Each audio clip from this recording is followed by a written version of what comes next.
Hop onu bir emri bir ma'ruf etsek. O men de telekeçilikten qaytaracak. Amma ey musulmanna vallahi ey jawan dostlar, ey jawan yaş dostlar. Yaşap yürün zamanımız bir zamani olupdur. Şu pasajdaki maalesef qiyinanlıqda oturan gelin qıydı vara. Tukan açıp oturan gelin qıydı vara. Bir pasajda neçe erkek de var, neçe qıydı da var. Bu tahir mücerreddani tukan açıp otuyla da halvat vaqt bolya, ya nahar vaqt bolya. Şu bir-birini bartdani oturuşup gülüşürlerine var. Bir-birlerini de hani germe olup erhile yar olup bağışlamayı diyen gülüşüp otururlarını görüm de var. Bağrım yanıp bar yaşı olup durun işe. Ey namehrem, haramca oturuşun. Ey neydi gelip çoğu yetişi otun. Ey neydi bir hayalık.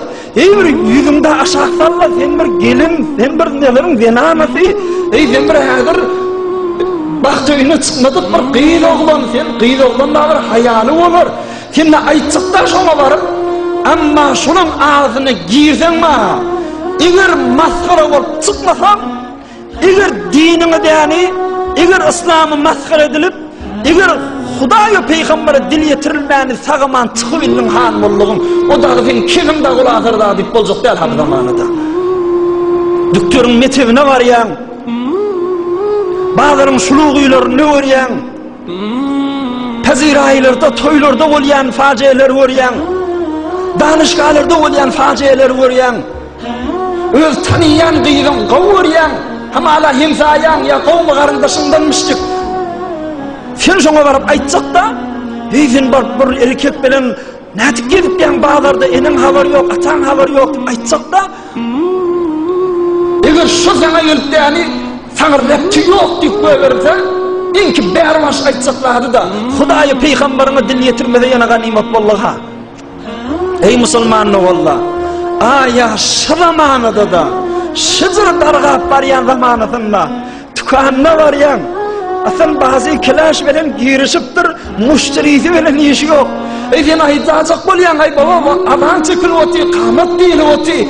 Ey sen bir bağlarım bilen vallaha, ey sen bir Kur'an okuyumun zayına, sen bir namazın kalalar olup var ya deyip aytsak da, ay öyle maskara ol kaydanın inki beri başı ol ya da dinimi değmede radi olayanda, şu zamanın içinde emri bir maruf etsek, nehyez münker etsek, ki gelip de yani dini ve Hudayı tevhin olacak, ne etmeli? Rahudan olukon sonra ki mındani her zamanla, her cürü soruqlara, tamam Müslümanlığın işte o taşta yatan soruqlarına 23 yılın içinde cevap veren Seyyidül Enbiya olan, Seyyidül Ebrar olan Hazreti Muhammed Mustafa sallallahu aleyhi ve sellem oğudun cevapları verip kesiptir da 23 yılın içinde var. Kıyamet edilin tamam zamanlarda gelen soruqların cevabını verip giden Peygamberimiz aleyhissalatu vesselam nemin nusku verip giden karşı mavzu direkti. Ki bir ulukun alim adamla bir taydiye min şa'ayani barb Eba Tha'lebetul Khushani diyen sahabadan soradım diptir radiyallahu anh. Şu ayeti ki aleykum enfusakum diptir Huday Teala. Aya emri ma'ruf nehette etmeli biz. Etmeli mi etmeliler mi? Nird etmeliler deyip soruq ettim diptir. Menin ne hadisi kamil ayıp vereyim size. Eba Tha'lebetul Khushani radiyallahu anh peygamberimizin sahabati. Bir alim adam şundan soradım diye şu ayet ne mi diyen fendim. Ola etti, acab soruq ettim berkillah dedi. Ama vallah, laqad sa'altu anha khabiran, sa'altu anha Resulallah sallallahu aleyhi ve sellem. Fennine uçak şu soruğum minne, hey bir bilimli, ilimli, hem de zaten haberli, Peygamberimiz aleyhissalatu vesselam'dan sonra koyuptum ben de şu soruğu dipti. Soramda Peygamberimiz bana cevap verdi. Bel i'temiru bil ma'ruf ve tenahav anil munkar. Emri ma'ruf edin diptir Peygamberimiz. her zamanada aytdan durun, diyden durun diptir. Amma hatta iza ra'ayta şuhhan muta'an ve hawan mutba'an ve dünya mu'thara ve i'cabe kulli zi ra'yin bi ra'yih fa'aleyke bi khassati nefsik. Subhanallah, ne kadar ağadan durdu yani. Durzetiptir ki Peygambercan aleyhissalatu vesselam Peygamberimiz aytıptır, her zaman emr ma'ruf edin diptir. Telekeçiliklerden qaytardan durun diptir.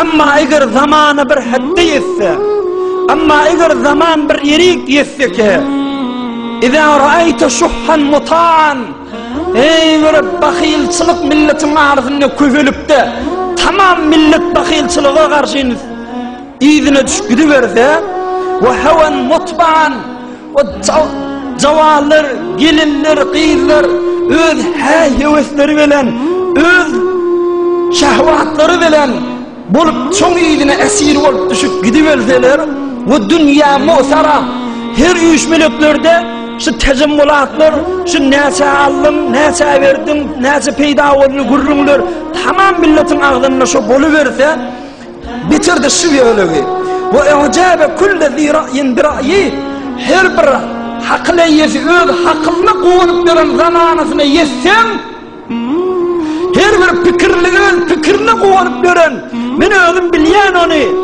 ahulların aytması gerek değil ben özüm düşünyen neme diyin deyip öz hakkını edip İslam nem deyip şun şey diyakan nem de Huday Teala'sına haram deyiptir kan nem de Huday Teala beydiptir şey deyiptir deyip de yani öz yağlarından hakkını kepleyen olup her kim öz yanındaki kellerine, fikrine konup veren zamanını yetsem فَعَلَيْكَ بِخَاسَّةِ nefsik. Ey cavanı Müslüman, ey kıyamet kuluylan zamanında yaşap veren, ahir zamanında yaşap veren Müslüman Peygamberimiz Aleyhisselatü Vesselam aydıptır, şu zamana yetsem onu özüne gayim bol diptir. Hucra yerlerde emr bir maruf edip yürüme, nehyez münker edip yürüme, izinden hayır dua et, Hudaya tevfik ver şulara deyip bol diptir. Onlara dinin izzetini aytacak bolup, onlar Allah'ın buyruğunu yetirecek bolup, öz şahsiyetini, Müslümanın, dinin, İslam'ın huviyetini kaçırıp durma diptir. Barıp durma yağlarını, aydıp durma yağlarını diptir. Natıra odun nusqavi. فَاِنَّ مِنْ وَرَائِكُمْ اَيَّامَ الصَّبَرْ diptir Peygamberimiz. Şovuna yettiniz, ondan böyle sabretmek gülleri öler fakat diptir. Şolunne din tutar, köz tutan yarı olur diptir. Şolunne min sünnetime amel edin 50 ila 70 sahabanın sevabını almalıdır. Ravahu Tabarani'ye Peygamber zanın sahih hadisi. Şu zamanında men seni ki dini tutuyasa sahabalarda bulan bereketlerden 50-70'ine versin Peygamberimiz tarif etti. 70 sahabe yarı sevablar alıp bilyanız diptir.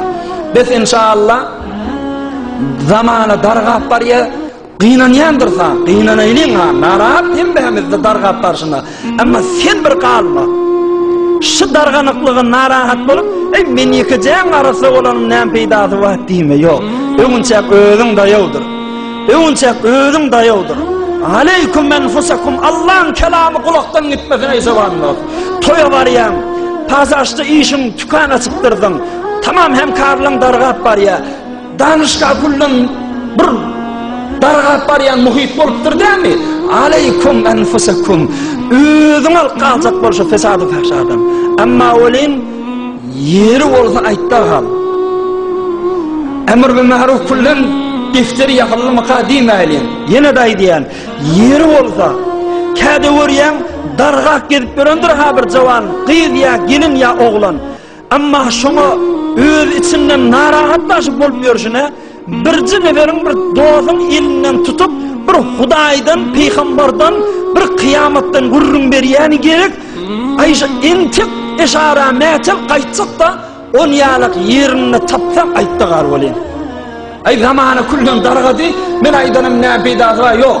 Halvat yerde iki gözünü giyri yatırın vaktında bir vakti kesin aydanda bir kovudip düşünecek ve Havva'nı verecek ve sana karşı dolanacak vakitte dini ayttığan ki maktum ulu işan aydiye maktum ulu göňüle gaýgy getirme. Bir iş wagtydyr, özüň yitirme. Sözüm anlan yok deyip ümsün oturma. Jahan giýindir, çyndan bilenme vardır diye. Hep şu sözüňe ýekeji Allah deyip yanında bir Allah'ın sözünü, Allah'ın adyny aýtmany mäçil bolup duran bir fesady fahşa lokurnyň içinde, laýynyň içinde batyp görenler de bardyr. Ýöne bir işara mäçil o jere yerine dinini aýtyp da galydy musulmanlar wallah. Hudaý taala hemmäňiň izzetini wagtyrdyň inşallah.